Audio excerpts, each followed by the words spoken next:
বর্তমান বাংলাদেশের যে অবস্থা, এই অবস্থার উপরে অবশ্যই আমাদেরকে কিছু কথা জানতে হবে, বলতে হবে।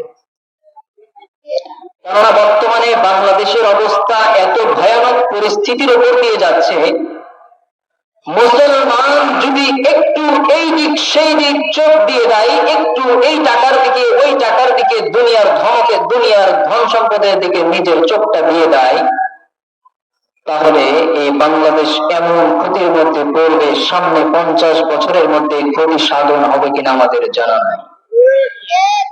কিন্তু যদি সমস্ত মুসলমান এক কাতারে দাঁড়াই, ওই আল্লাহর কসম করে বলতে পারি, যেই সংসদের মধ্যে ওলামায়ে কেরামের বিরুদ্ধে বানিয়ে কেস তৈরি করা হয়েছে, রিমান্ডে নেওয়া হয়েছে, আইনা ঘরে যে ওলামায়ে কেরামদেরকে রাখা হয়েছে, যেই সংসদে বসে মুসলমান যদি একত্রিত থাকতে পারে, ওই সংসদ পুরোটাই চালাবে ওলামায়ে কেরাম। জোরে বলেন কথা ঠিক কিনা? শুধু তাই নয়, আমরা দেখতে পাচ্ছি বাংলাদেশের মুসলমান যদি ইসলামের উপরে অটল থাকতে পারে, সামনের বাংলাদেশ হবে কোরআনুল কারীমের বাংলাদেশ। জোরে বলেন কথা ঠিক কিনা? সামনের বাংলাদেশ হবে ওলামায়ে কেরামের বাংলাদেশ। দুনিয়ার কোন জায়গার মধ্যে তাফসীর মাহফিল করার জন্য কোন বাতিলের পায়ে তেল লাগানোর প্রয়োজন হবে না। এজন্য আপনাদেরকে একটু চায়ের লোভ ছেড়ে দিতে হবে। এজন্য আপনাদেরকে ভোটের আগের দিনের রাত্রে কিছু টাকার লোভ ছেড়ে দিতে হবে। সম্মানিত হাজিরিন, মনোযোগ লাগিয়ে কথাগুলো শুনতে হবে, কেননা ওই আদম যুগের গল্প এই জায়গার মধ্যে কেউ করার জন্য আমরা আসি নাই, কেউ শোনার মন মস্তিষ্ক নিয়েও ইনশাআল্লাহ আসিনি। এমন কিছু কথা শুনবো এই জায়গা থেকে, এখন থেকে ফায়দা শুরু হবে যতদিন পর্যন্ত জীবন থাকবে। এজন্য বাকি বাইরের কোনো কথা হবে না। আমি আমার আলোচ্য যে প্রথম যে আয়াতটা তেলাওয়াত করেছিলাম, সে আয়াতে যাওয়ার পূর্বে দ্বিতীয় আয়াতের উপরে কিছু আলোচনা করে ফেলি। বাংলাদেশটাকে কোরআনের বাংলাদেশ দেখতে চাই কে কে একটু হাত উঠাইতে দেখি। আল্লাহ তাআলা এতগুলো মানুষ আপনার এই বাংলাদেশকে কোরআনের বাংলাদেশ দেখতে চাই। মালিক দয়ার আল্লাহ, দয়া করে মায়া করে প্রত্যেকের হাত দুইটারে কবুল করে পুরো বাংলাদেশের সংসদে কোরআনের আইন চালু করে দেন আল্লাহ। সকলে বলে আল্লাহুম্মা আমিন। সম্মানিত হাজিরিন, বাংলাদেশের মধ্যে বাংলাদেশটাকে যদি আমরা কোরআনের বাংলাদেশ বানাতে চাই, বাংলাদেশের মধ্যে যদি কালিমার পতাকা পুরানো উদ্দেশ্য আমাদের অন্তরের মধ্যে থাকে, আশা যদি থাকে, আমাদেরকে একটা কাজ করতে হবে। সাধারণ এই জায়গার মধ্যে দিনই যে মানুষগুলো আমরা আসছে, সাধারণ পাবলিক, এদেরকে দল মত ভুলে গিয়ে, লামাযহাবি মাযহাবি সবকিছু ভুলে গিয়ে এক প্ল্যাটফর্মে দাঁড়াতে হবে। জোরে বলেন কথা ঠিক কিনা? সব আকীদা আছে, থাকবে থাক, আগে বাংলাদেশটাকে দখল করা। এই জন্য সাধারণ আপনারা যারা আছেন, এদের উদ্দেশ্য আমি বলতে চাই, চায়ের বিনিময়ে বিক্রি হবেন না তো ইনশাআল্লাহ। আল্লাহ তাআলা তৌফিক দান করুন। আমি আমার কথার মেন পয়েন্টের দিকে আসছি।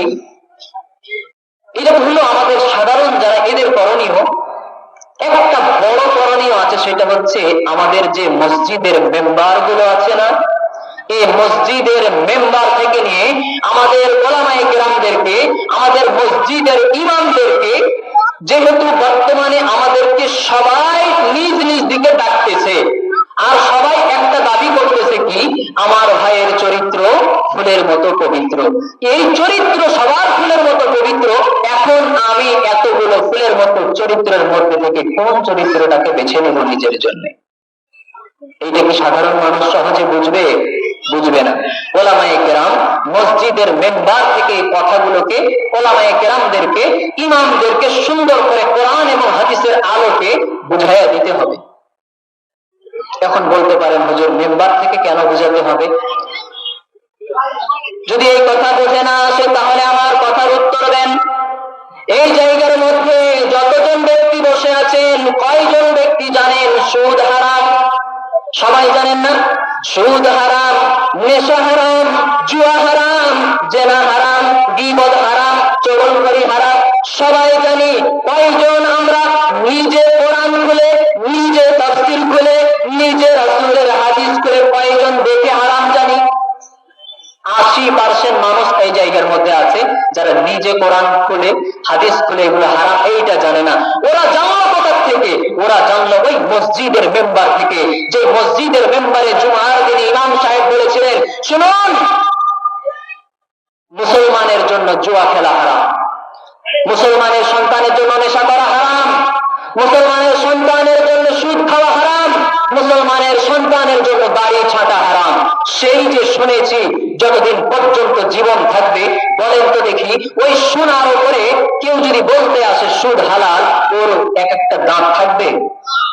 কোনদিনও নয়। তার মানে বুঝলাম, মেম্বারের বয়ানের দুনিয়াতে মানুষ বুঝুক আর না বুঝুক, মেম্বারের বয়ানের এই তাফসীর গুলোর বয়ান থেকে নিয়ে এত পরিমাণ ফজিলত আছে, যেগুলো আমাদের আম সাধারণ জনতা ছাড়া অন্য কেউ বুঝবে না।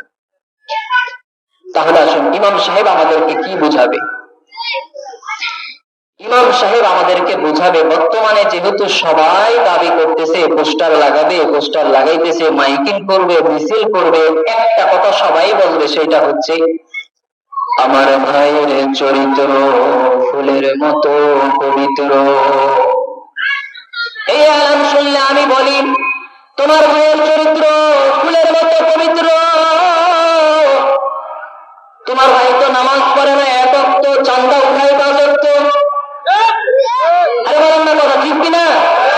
যারা বলে আমাদের চরিত্র ফুলের মতো পবিত্র, আমি ওদেরকে বলতে চাই, নামাজ পড়ে কয় ওয়াক্ত আর চাঁদা উঠায় কয় ওয়াক্ত? মুসলমানের মেয়েদেরকে ধর্ষণ করে কয় ওয়াক্ত? মুসলমানের সন্তানদেরকে বিনা কারণে হত্যা করে কয় ওয়াক্ত? ইনশাআল্লাহ সংসদে যদি কোরআনের আইন বাস্তবায়িত হয়ে যায়, যতগুলো ধর্ষণ হয়েছে, যতগুলো সন্তান মার বুক খালি হয়েছে, সবগুলোর একটা একটা করে হিসাব নেওয়া হবে। জোরে বলেন কথা, ঠিক কিনা? এই জন্য আপনাদের কঠোর থাকতে হবে ইসলামের উপরে। চায়ের বিনিময়ে বিক্রি হওয়া যাবে না, 1000 টাকার বিনিময়ে বিক্রি হওয়া যাবে না। আল্লাহ তাআলা এই আঙ্গুল আপনাকে দিয়েছে, আল্লাহ বলেন এই আঙ্গুল বান্দা তোমাকে দিলাম আমানত। আল্লাহর রাসূল বলেন, লা ঈমানা লিমান লা আমানাতা লাহু, যেই ব্যক্তি আমানতদারিতা নাই, আল্লাহ তাআলার ওই বান্দার আসলে ঈমানই নাই। আমানতদারিতা নাই, ঈমান কি আছে? আমার কথা নাকি? আল্লাহ রাসূল বলেন, ক্বালান নবী সাল্লাল্লাহু আলাইহি ওয়াসাল্লাম, লা ঈমানা লিমান লা আমানাতা লাহু, যেই ব্যক্তির আমানতদারিতাই নাই, ওই ব্যক্তির ঈমানই নাই। যদি আমরা এটাকে ধমক হিসাবে ধরি।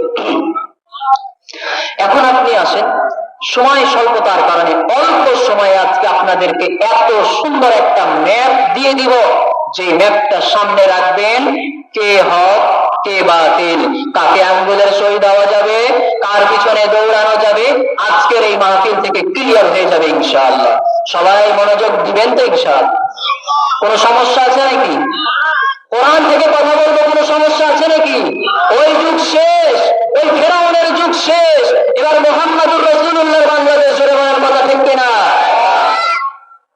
কোন মানুষের মন গড়া আইনের উপরে আমরা চলি না। আল্লাহ পাকের কোরআন সামনে খুলে দিব, কে বাবা কে মা কে ভাই দেখার সময় নাই। সম্মানিত হাজিরিন, আল্লাহ রাব্বুল আলামিন কোরআনুল কারীমের 21 সূরাত ইয়াসিনের 21 নম্বর আয়াতের মধ্যে আল্লাহ তাআলা বান্দাকে ডাকতে বলেন, বান্দা, কিয়ামতের আগ পর্যন্ত এমন একটা সময় আসবে, মানুষ মিথ্যাকে মিথ্যা মনে করবে না, মানুষ পরনিন্দাকে পরনিন্দা মনে করবে না, মানুষ নিজে বড় দাবি করতে ভালোবাসবে। ওই সময় প্রত্যেকেই দাবি করবে আমার চরিত্র ফুলের মতো পবিত্র।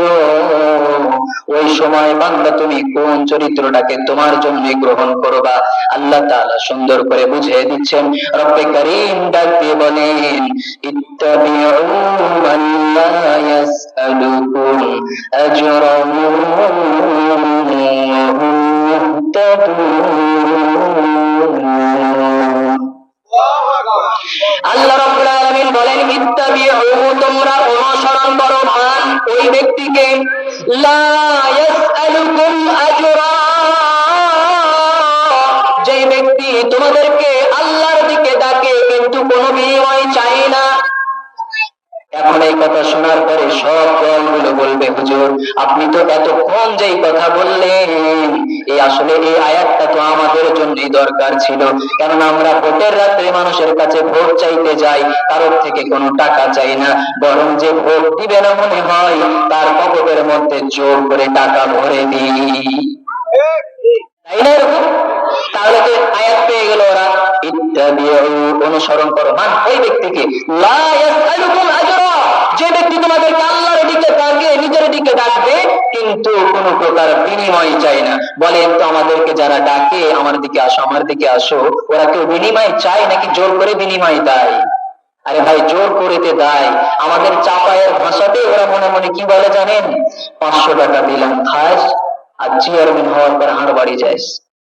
বুঝুন নাই কথা? স্যান্ডেল ক্ষয় হয়ে যাবে দৌড়াতে দৌড়াতে, ওকে আর পাবেন? ও তো কিনে নিয়েছে আপনার থেকে, আপনি তো এমনি এমনি দেন নাই। আল্লাহ রাব্বুল আলামিন বলেন, না বান্দা না, আমি এতটুকু বলে ক্ষান্ত হই নাই, আমি আল্লাহ তাআলা পরের অংশের মধ্যে তার সিফত বর্ণনা করে দিয়েছি, কেমন ব্যক্তি অনুসরণ করবে আমি আল্লাহ বলে দিয়েছেন। আল্লাহ রাব্বুল আলামিন বলেন, ওয়া হুম মুহতাদুন,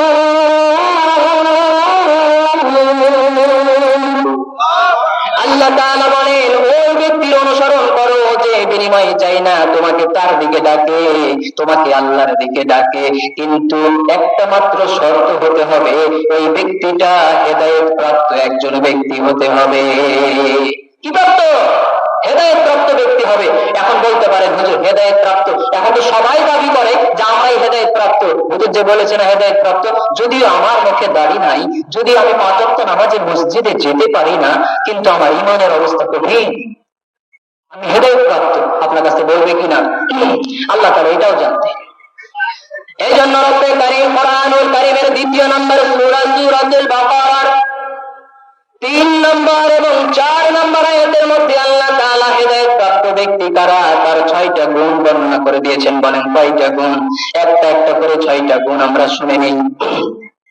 আল্লাহ রাব্বুল আলামিন হেদায়েত প্রাপ্ত ব্যক্তির গুণ বর্ণনা করতে গিয়ে বলেন, আল্লাযীনা ইউমিনুনা বিল গায়ব। 1 নম্বর হেদায়েত প্রাপ্ত ব্যক্তির গুণ, সে হচ্ছে গায়বের উপরে বিশ্বাস রাখবে, আল্লাহকে না দেখে আল্লাহর প্রতি বিশ্বাস রাখবে, আল্লাহর জাহান্নামকে জান্নাতকে দেখবে না এরপরেও বিশ্বাস রাখবে। এমন ব্যক্তি যদি হয় তাহলে সে হবে হেদায়েত প্রাপ্ত ব্যক্তির 1 নম্বর গুণের অধিকারী। হেদায়েত প্রাপ্ত ব্যক্তির 2 নম্বর গুণ, ওয়ায়ুকিমুনাস সালাত। আল্লাহ রাব্বুল আলামিন বলেন হেদায়েত প্রাপ্ত ব্যক্তির 2 নম্বর গুণ হবে নামাজ কায়েমকারী হবে। শুধু নিজে নামাজ পড়ার কথা বলা হয় নাই, নামাজ কায়েমকারী মানে হচ্ছে নিজে নামাজ পড়বে, পরিবারের সবাইকে নামাজের তাগিদ দিবে। পরিবারের সবাই নামাজি হয়ে গেলে গ্রামের পিছনে ফিকির করবে। এখন থেকে নিয়ে আপনাদের বাড়িতে কেউ এসে যদি বলে যে ভাই আপনার ভোটটা আমাকে দিয়েন, তাহলে আপনি এই কথাটা বলতে পারবেন না যে ওয়াজের ময়দানে শুনেছিলাম হেদায়েত প্রাপ্ত ব্যক্তির 2 নম্বর গুণ হচ্ছে সে নামাজ কায়েমকারী হবে। ভাই তুমি কি নামাজ পড়ো? যদি বলে নামাজ পড়ি না, তাহলে আপনি কি বলবেন? যে ব্যক্তি নামাজ পড়ে না ওরে আমি আমার গেটের সামনেই রাখি না। আর যদি তুমি নামাজ পড়ো দাবি করো, তাহলে তোমার মুখে দাড়ি কই? নাকি এটা ভোটের নামাজ? ভোটের নামাজ শুরু হয় না, অল্প কিছুদিন পরেই বুঝতে পারবেন। ভোটের সালামও আছে।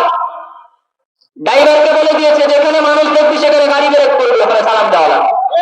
বাস ড্রাইভার গাড়ি চালাচ্ছে, ব্রেক মেরেছে, সালাম দিচ্ছে আসসালামু আলাইকুম। ড্রাইভার বলে কাকে সালাম দিলেন? এগুলো তো সামনে গরু, ভোটের না বললাম যে মানুষ দেখলে ব্রেক মারবি, তুই গরু দেখে ব্রেক মারছিস কেন?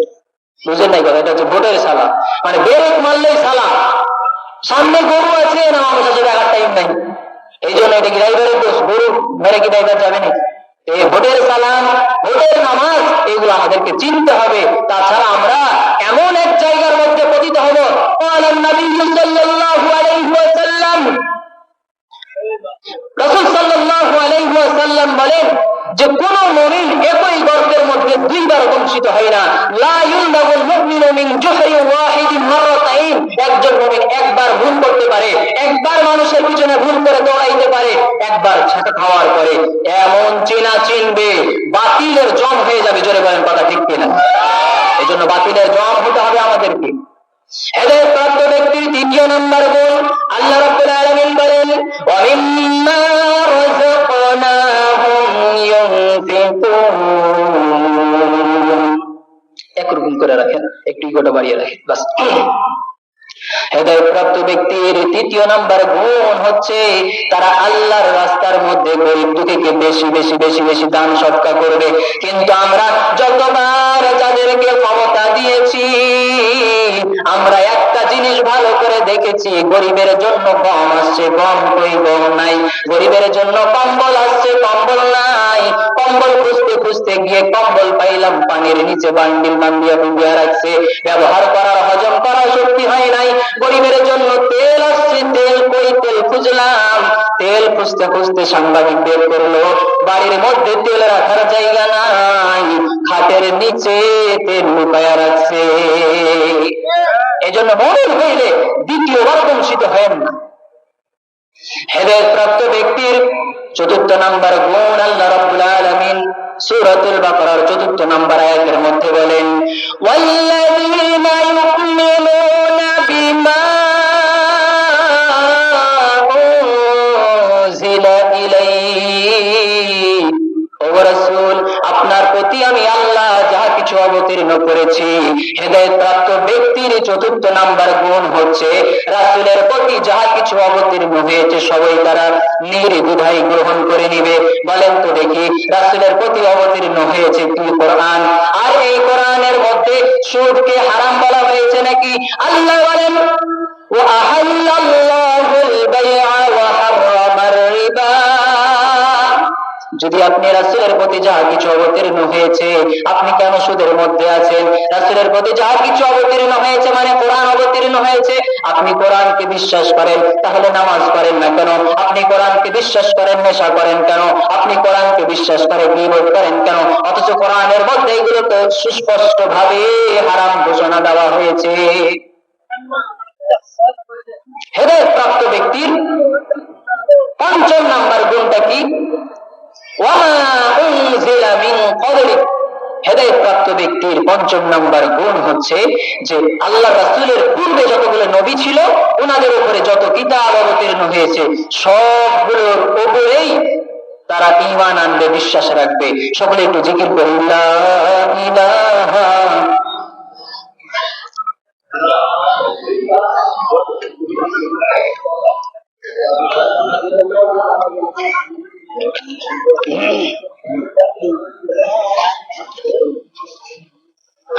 লা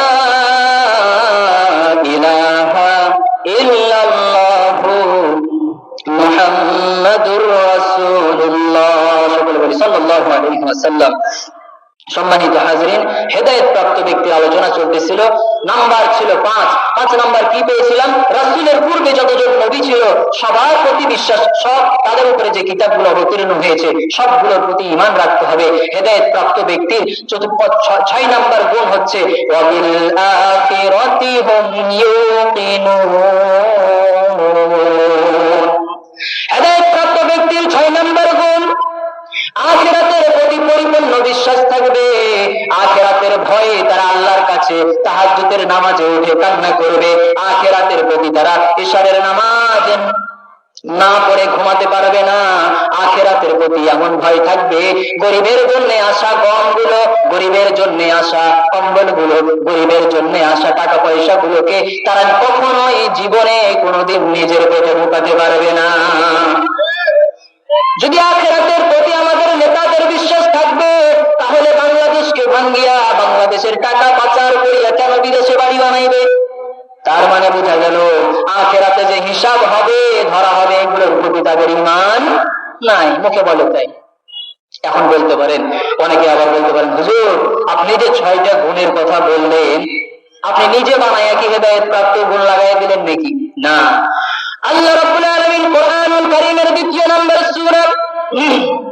সূরাতুল বাকারার ৫ম নম্বর আয়াতের মধ্যে আল্লাহ বলেন, ওই যে ৬টা গুণের কথা আল্লাহ ৩ নম্বর ৪ নম্বর আয়াতে বলল, এবার আল্লাহ ফয়সালা দিয়ে বলতেছেন, উলাইকা আলা হুদাম মির রাব্বিহিম ওয়া উলাইকা হুমুল মুফলিহুন। আল্লাহ রাব্বুল আলামিন বলেন যে ৬টা গুণের কথা বললাম, এই ৬টা গুণ যার মধ্যে থাকবে, উলাইকা আলা হুদাম মির ওই সকল ব্যক্তি তাদের প্রভুর পক্ষ থেকে হেদায়েতের উপর আছে। ওয়া উলাইকা হুমুল মুফলিহুন, এই ব্যক্তিগুলো চোখ বন্ধ হইতে দেরি, আল্লাহর জান্নাতে গিয়ে সফলকাম হইতে দেরি নাই। এত কষ্ট করে এত সুন্দর করে বুঝাইয়া দিলাম, এরপরেও যদি কারো মন চায় যে ভোটের দিন রাত্রে আপনার আঙ্গুলটারে বিক্রি করে দিবেন, আপনার মুখটারে বিক্রি করে দিবেন, আমি তাদেরকে এখন একটা ওসিয়ত করে যাই, আমার ওসিয়তটা পালন করবেন। যখন ভোটের দিন রাত্রে আপনার টাকা খেতে মন চাবে, আপনি এরকম ব্যক্তিকে আমি এখন বলতে চাই যে বাবা, ভোটের দিন রাত্রে আঙ্গুলটারে বিক্রি না কইরা যখন আঙ্গুলটা বিক্রি করার মন হবে, তখন পায়খানায় গিয়ে 10 গ্রাম দুধ খেয়ে নিস, তারপরে ভোটের আমানতটা বিক্রি করিস।